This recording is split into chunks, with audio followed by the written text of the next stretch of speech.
La dermatitis de contacto nos puede jugar una mala pasada. ¿Por qué? Porque nos puede confundir con una tiña, con un hongo, o nos podemos confundir con una urticaria de contacto. Entonces, acá sí, aunque sea 5 minutos, estén despiertos porque les va a ayudar en su práctica clínica. Porque si no, van a estar tratando un hongo cuando realmente era una dermatitis de contacto, o de repente están tratando una dermatitis de contacto cuando en realidad es un hongo. Entonces, algunos datos les puede servir porque esto es común en la práctica clínica del médico general. Sinónimo, eczema de contacto. Es un síndrome reaccional causado por aplicación de sustancia en la piel. Ahora que está en boga salud ocupacional, se ve mucho de esto y constituye una tasa alta de la consulta. Entonces esto puede ser una forma eczematosa aguda o una forma liquenificada y crónica. En palabras simples, nosotros decimos liquenificado ya cuando el proceso es crónico y el paciente se ha estado rascando y da la parte clínica nos asemeja mucho la lesión al tronco de un árbol, por eso se le dice líquen, ¿no? No es más que eso. Entonces, lo que es por contacto, hay mecanismos de sensibilización, que es las dermatitis alérgicas de contacto, el 20%, y los irritantes primarios, las dermatitis irritativas de contacto. Muchas veces en la práctica clínica, saber cuál es cuál, por temas del tiempo no lo podemos hacer. Pero sí recordar que acá los mecanismos de sensibilización es por reacciones de hipersensibilidad tipo 4, a diferencia de la urticaria que es el tipo 1. Entonces, se define como una reacción a la piel, secundaria a un efecto irritante o un comportamiento del sistema inmunológico frente a una sustancia. En resumen, o se ha irritado o está metido la reacción de hipersensibilidad tipo 4, no hay más. Entonces acá vemos, ¿no? Por ejemplo, alguien que se ha puesto una correa del reloj y se ha hecho una dermatitis de contacto, ¿no? Hay reacciones también de contacto, por ejemplo, a látex. Algunos caballeros tienen estas reacciones cuando usan los preservativos, el condón. O si no, también en la práctica clínica, ¿qué decimos? Viene una ama de casa y nos dice, doctor, me están saliendo estas lesiones, que ya vamos a ver las fotos. Y nosotros, ¿qué le decimos? Ah, señora, antes de lavar las vajillas, antes de lavar los pañales, antes de estar con sustancias irritativas, use guantes. Pero muchas veces la paciente no mejora, regresa a la semana y dice, doctor, sigo igual. ¿Por qué? Porque tienen también en conjunto una reacción alérgica al mismo látex del guante. Entonces, ¿qué le decimos? Póngase guantes de algodón y encima guantes de látex. Ese es un dato también que les puede servir. Entonces, se favorece por la atopía, por la humedad y una higiene deficiente. La respuesta cutánea dependerá del agente químico. No es igual una dermatitis de contacto por el ayudín en una ama de casa que una dermatitis de contacto por cemento en un albañil, ¿no? Entonces es diferente. La duración y la naturaleza del contacto y la susceptibilidad individual del huésped, es importante eso. Acá ven clínicamente hay aumento de la coloración, a veces podemos evaluar descamación y nos puede jugar una mala pasada. Acá que podemos ver que es bilateral, pero a veces va a haber mayor clínica en la mano predominante, a diferencia del hongo que es en una sola mano muchas veces. Pero acá, aparte del eritema, también se ve descamación. Entonces, en ese momento, cuando están con el paciente, van a pensar, ¿le doy algo para el hongo o le doy algo para la dermatitis de contacto? Entonces, por eso que la anamnesis es bien importante. Entonces, tenemos de contacto irritativa y alérgica, ¿no? Entonces, en la práctica clínica a veces no lo podemos diferenciar. Lo que viene a ser la dermatitis de contacto alérgica aparece en niños con sensibilización previa, ¿Qué quiere decir? Que la primera vez que hubo el contacto con este elemento no hubo reacción, pero cuando hubo una segunda vez, sí. Entonces acá podemos ver que afecta en cualquier etapa de la vida y puede haber alergia a, por ejemplo, al níquel o las damas que usan joyas de fantasía. Pero cuando usan oro de 23 quilates, creo que nadie hace estas reacciones, ¿no? Entonces, eso es como, esta analogía la pueden tener presentes. Acá también podrían pensar en muchas cosas, pero no, es una dermatitis de contacto alérgica. En los cuales en los niños también puede estar metida la dermatitis del pañal también, que es una de las causas, no es la única, pero una de las causas puede dar también este mecanismo. Entonces, como les comenté, reacción retardada, inmunitaria tipo 4, hipersensibilidad retardada.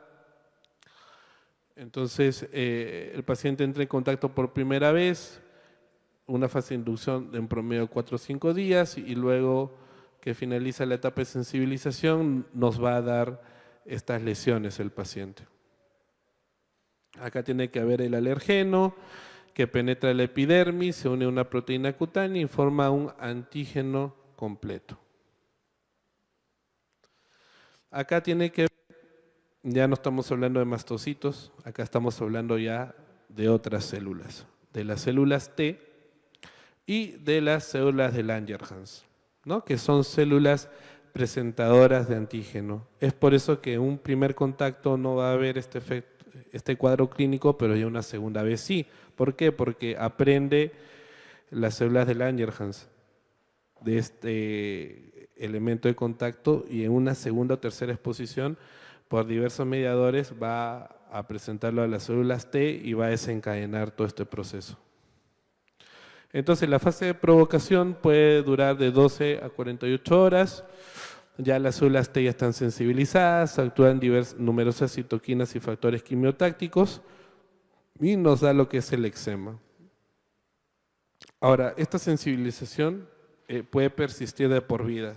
O sea, si una vez le hizo estos fenómenos, estas lesiones, pues ya queda en memoria permanente muchas veces.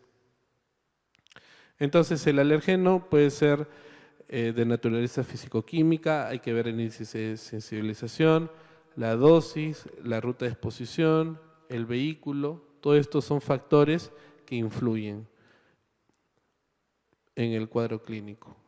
En el individuo, la edad, la predisposición genética, el sexo, el embarazo, la raza, el ambiente, también temperatura, la humedad, la estación del año.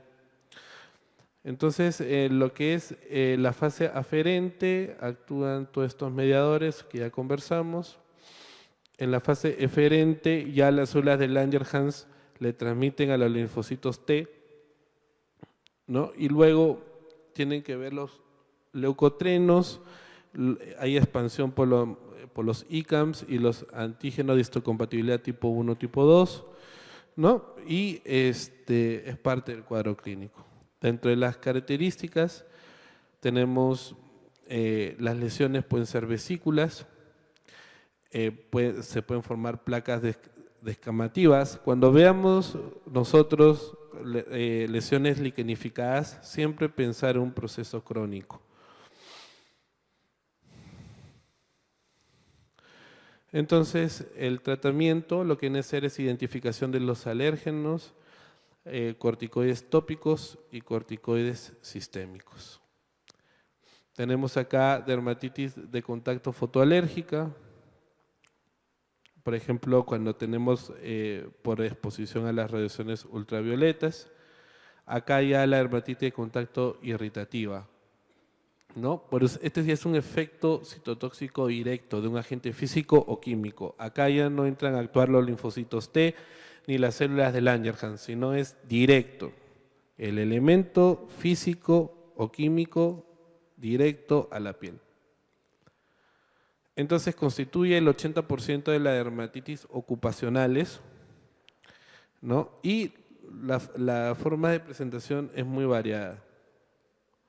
Vemos también diversos factores como factores ambientales, el huésped, que contribuyen al cuadro. Los mecanismos celulares son desconocidos, pero obviamente tiene que actuar el queratinocito como traductor de señal. Y otras moléculas como las prostaglandinas, los leucotrienos y los neuropéptidos. Los leucotrienos también son considerados autocoides, junto con la histamina.